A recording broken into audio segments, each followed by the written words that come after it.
அரசியல் களத்திற்கு அன்புடன் வரவேற்கிறோம். ஈரான் என்ற நாட்டை எந்த உலக நாடுகளாலும் பிடிக்க முடியவில்லை, எந்த உலக நாடுகளாலும் பயமுறுத்த முடியவில்லை. ஏன்ற விஷயத்தை நம்ம பார்க்கலாம். ஈரான் கிட்டத்தட்ட பல நாடுகளை பகைத்துக் கொண்டிருக்கிறது.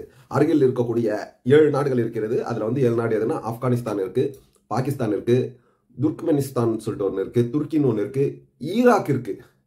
ஈராக் கூட ஈரான் போர் புரிஞ்சிருக்காங்க. அர்மேனியா இருக்கு, அஜர்பைஜான் நம்ம அஜித் அவர்கள் படப்பிடிப்புக்கு போயிருக்கக்கூடிய நாடு. இந்த நாடுகள்லாம் இருக்கு. இந்த 7 நாடுகள் இருக்கு. இந்த 7 நாடுகள் இருந்தாலும் இந்த 7 நாடுகள் இருக்கக்கூடிய எல்லை பகுதியாக இருக்கு. இது எல்லாமே 7 நாடுகள் எல்லை பகுதியாக கொண்ட ஒரே உலக நாடு ஈரான் தான். ஜியோ பாலிடிக்ஸ் பண்றாங்க அவங்க. இதுதான் அவங்கள இன்னைக்கும் எந்த சக்திகளாலையும் தடுத்து நிறுத்த முடியல. கிட்டத்தட்ட 9 கோடி மக்கள் அங்க வாழ்ந்துட்டு இருக்காங்க. 95% பீப்புள் ஷியா முஸ்லிம். ஹஸ்ரத் அலி ரலியல்லாஹு அன்ஹு அவர்களை பின்பற்றக்கூடியவர்கள் ஷியா என்றும், ஹஸ்ரத் அபூபக்கர் ரலியல்லாஹு அன்ஹு அவர்களை பின்பற்றக்கூடியவர்கள் சனி முஸ்லிம் என்றும் அழைக்கப்படுகிறாங்க. மிடில் ஈஸ்ட்ல இருக்கக்கூடிய மிகவும் மிகவும் வலிமை வாய்ந்த ஒரு நாடு எது என்று சொன்னால் ஈரான். 1980 ஈராக்குக்கும் ஈரானுக்கும் மிகப்பெரிய வார் நடைபெறுகிறது. இந்த வார் கிட்டத்தட்ட ஃபெயிலியர்ல தான் முடிஞ்சது. 8 வருடங்களாக இந்த வார் தொடர்ந்தது. ஏன் தோல்வியில முடிஞ்சது? எந்த நாடாலையும் ஈரானை கைப்பற்ற இயலாது. இதுதான் நிதர்சனமான உண்மை. உலகத்தின் 10% ஆயில், 15% கேஸ், வாயு, கிட்டத்தட்ட உலகத்தில் இருக்கக்கூடியதுல பெர்சன்டேஜில் சொல்ல போனா இந்த பெர்சன்டேஜ் ஈரான் கிட்ட இருக்கு. மற்ற நாடுகள் ஈரானை நம்பி இருக்காங்க. இந்தியா கூட நிறைய ஒப்பந்தங்கள் போட்டிருக்காங்க. இந்தியா இஸ்ரேல் கூட நட்போட தான் இருக்காங்க. அது செகண்டரி. 10 நவீன வெடிக்கும் ட்ரோன்களை ஈரான் வச்சிருக்காங்க. கிட்டத்தட்ட ஏவுகணைகள் 2000 கிலோமீட்டர் தாண்டி இலக்கை சரியாக குறிவைத்து அடிக்கக்கூடிய ஏவுகணைகள் வச்சிருக்காங்க.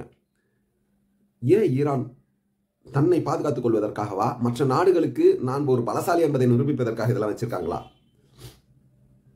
இது இரண்டாக பார்க்கலாம். இரண்டும் இருக்க வாய்ப்புகள் இருக்கிறது. கிட்டத்தட்ட ரஷ்யா, சைனாவுடைய ஆதரவு ஈரானுக்கு இருக்கிறது. அமெரிக்காவுடைய ஆதரவு இஸ்ரேலுக்கு இருக்கிறது. இந்த போர்னால என்னென்ன பாதிப்புகள் ஏற்படும்? இந்த போர் தொடருமா? இல்லை இஸ்ரேல் அடிச்ச அடியில, ஹமாஸையும் ஹிஸ்புல்லாவை அடிச்ச அடியில ஈரான் எங்களாலையும் அடிக்க முடியும், நாங்கள் அடிக்கிற அடியை நீங்கள் தாங்க முடியாதுன்றத ஒரே முறை அடிச்சு இதோட நிறுத்திக்கலாம், இதுக்கப்புறம் அடிக்கக்கூடாது, நீங்கள் அடிச்சிங்கன்னா பின்விளைவுகள் பயங்கரமாக இருக்குன்றத ஒரு எச்சரிக்கையாக விட்டுருக்காங்களா?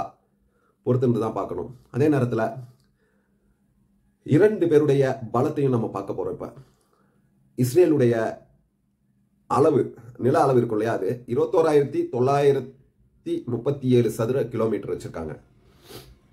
இது நம்ம தமிழ்நாட்டில் இருக்கக்கூடிய ஒரு பெரிய மாவட்டத்தின் அளவு தான். ஈரான் 16,48,000 சதுர கிலோமீட்டர் வச்சிருக்காங்க. கிட்டத்தட்ட இவர்களை விட அவர்கள் பல பல பல மடங்கு இடம் அதிகமா இருக்கு. மிகப்பெரிய இடமா இருக்கு. இஸ்ரேல் 90 லட்சம் மக்கள் வாழக்கூடிய ஒரு குட்டி நாடு.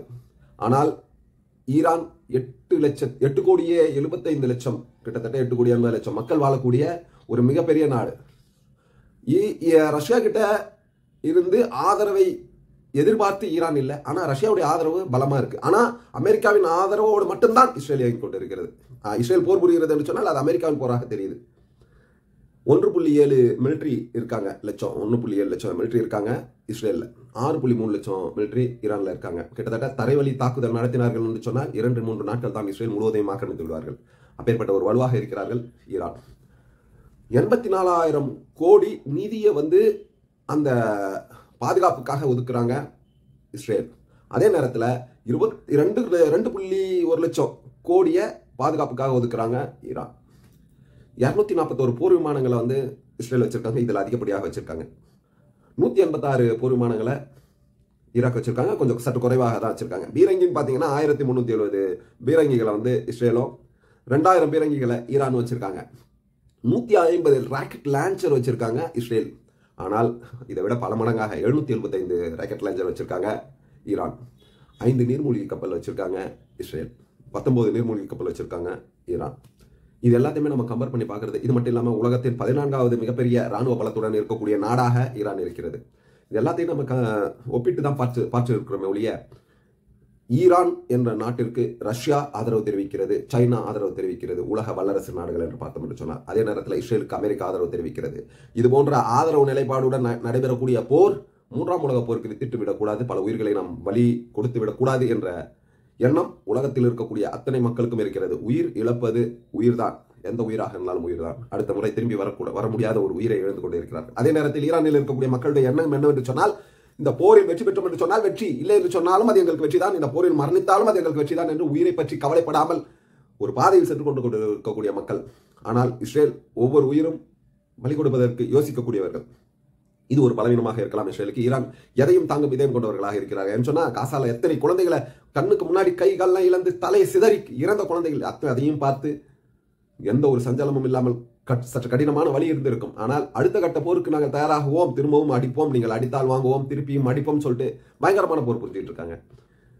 இதிலிருந்து நாம் கற்றுக்கொள்ள வேண்டியது என்னவென்று சொன்னால், எத்தனை உயிர்கள் பலி வாங்கினாலும் பரவாயில்லை, நாங்கள் வெற்றி பெறுவோம் என்று காசா மக்களும் லெபனான் மக்களும் ஈரான் மக்களும் நினைத்துக் கொண்டிருக்கும் வேளையில் இஸ்ரேல் ஒருவித பதற்றத்தை இஸ்ரேலுக்கு கொடுக்க வேண்டும் என்பதற்காகத்தான் இந்த அடி. இந்த போர் தொடங்காமல் முடிவுக்கு வர வேண்டும் என்பதே நம் அனைவருடைய எதிர்பார்ப்பாகவும் இருக்கிறது. நன்றி. மற்ற நிகழ்ச்சி சந்திப்போம். ஜெய் ஹிந்த்.